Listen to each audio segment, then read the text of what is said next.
Hey everyone, and welcome.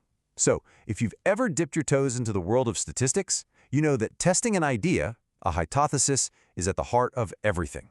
But here's the thing, not all tests are built the same. So today, we're going to clear up one of the most common hangups, the difference between a one-tailed and a two-tailed test. You know, it really all boils down to this one simple question. Seriously, when you set out to test something, what are you actually looking for? Are you trying to prove that your new idea is specifically an improvement? Or are you just curious to see if it has any kind of impact at all, whether that's good or bad? Your answer right there is the key to this whole thing. Okay, first step, let's meet our directional detective. This is the one-tailed test.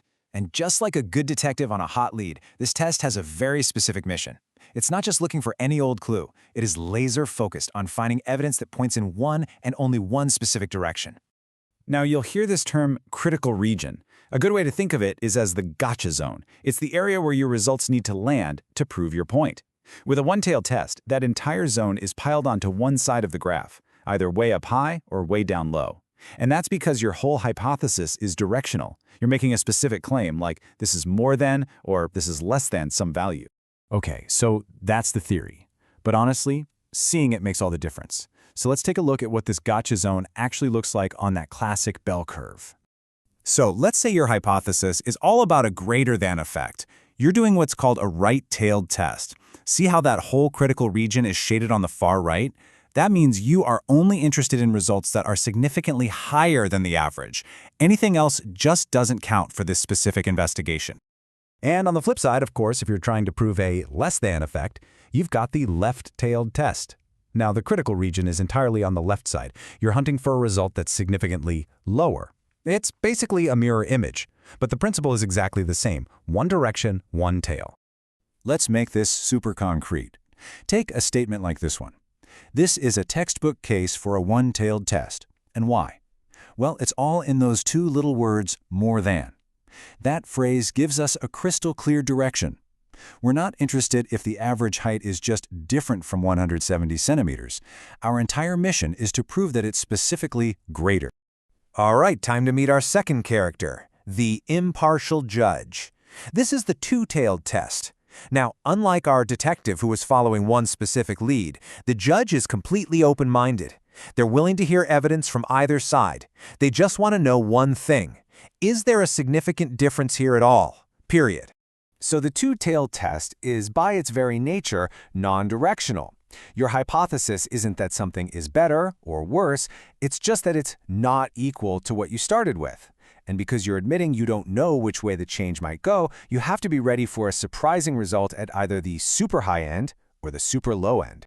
And this is what that looks like on the curve. That gotcha zone, the critical region, is now split right down the middle. This means you can find a significant result if your value is either extremely high or extremely low. The judge is basically listening to arguments from both sides before making a decision. And this is a really crucial detail.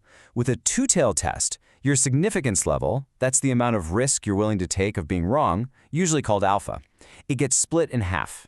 A piece of it goes in the left tail, and the other piece goes in the right.